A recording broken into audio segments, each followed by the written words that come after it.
Hello， 我是头马，今天是3月15号，我现在人是在中国北京的首都机场，我们坐了3个小时的飞机，终于抵达这里。现在外面的天气好像是太阳很大，可是应该会非常冷，因为大概是8度到9度。这次是我第3次来到中国，非常期待这次的行程，我们就待会见，拜拜。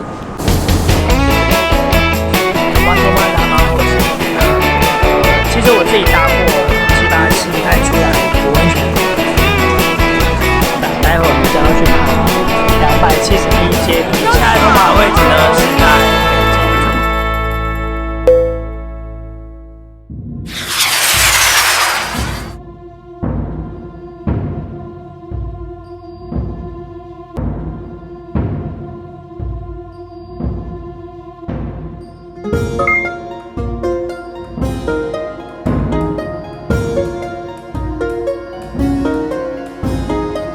现在在我身后的祈年殿，这里是天坛，是以前皇帝要和天上说话的一个地方。在一年其实有很多季节必须要来这边，像是春分啊，或是冬至的时候都要对天说话。甚至呢，如果你有生了龙太子啊，或者是你有结婚，只要重要大小事情都要跟上天报告的时候，就会来这个地方去做一个祭祀的动作。这里的建筑非常的厉害，里面没有用任何的一根柱子所完成的。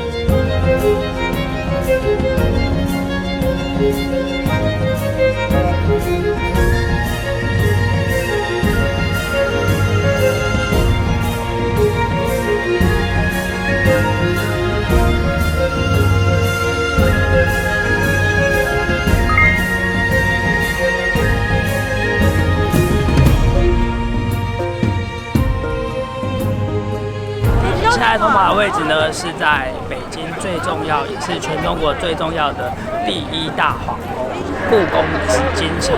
所谓的午门呢，其实是指子午门的意思。一路呢从午门进来开始，会经过3个大殿：太和殿、保和殿，还有中和殿。总共有24个皇帝曾经住在这边。清明时代呢，各个文武百官在这边和皇上一起开早会，所以呢，这个地方是非常重要的。整个紫禁城呢非常的大，不过目前有很多地方呢是没有开放的，唯一开放的就是只有中间这一条线。待会我们就来看看其他地方到底长什么样子喽。位于北京中轴线正中心的紫禁城，因为紫为圆心，位于中天，同时紫色也代表古代高贵的象征，加上这里是一般老百姓不可进入的禁区，因此把天子之城叫做紫禁城。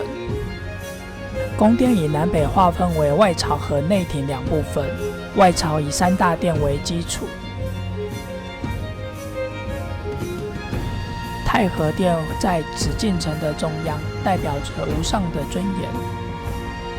中和殿的平面是正方形，也是皇帝在举行大典前休息的地方。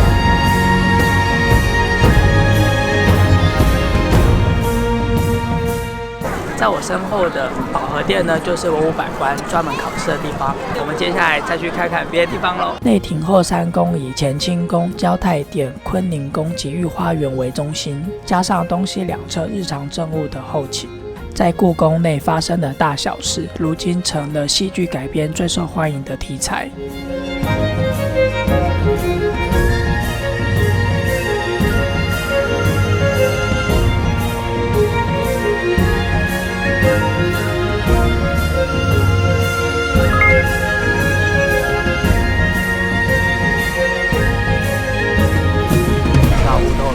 3轮车，现在是早上的9点，天气还蛮冷的，6、7度左右吧。我们今天要逛的是这些老胡同。来吧，宝岛来的啊，干啥去？我这嘎也有。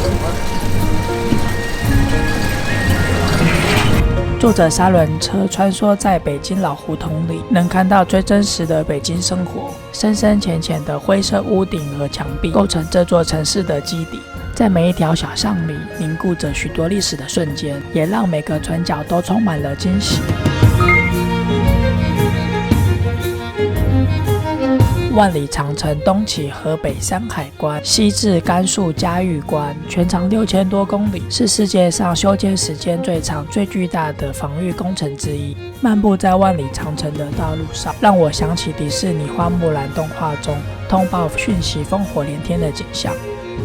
终于来到这个从外太空看地球可以看到的建筑物。这万里长城呢，是由秦朝开始为了防止北方的匈奴人所盖出来的。可是，在秦朝的时候呢，这个万里长城其实并不是我们现在看到的这个地方。现在我们看到的彩的万里长城呢，都是在明朝的时候把它修建而成的，才会有今天这个模样。这里非常的大，非常的长。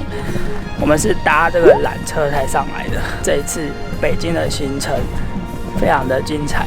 其实本来就很期待这一次的北京之旅，我们有爬了长城，然后看了故宫。如果你有机会的话，一定要来北京玩玩看。如果你喜欢我的影片的话，欢迎帮我按赞分享。那我们就下个旅程见喽，拜拜。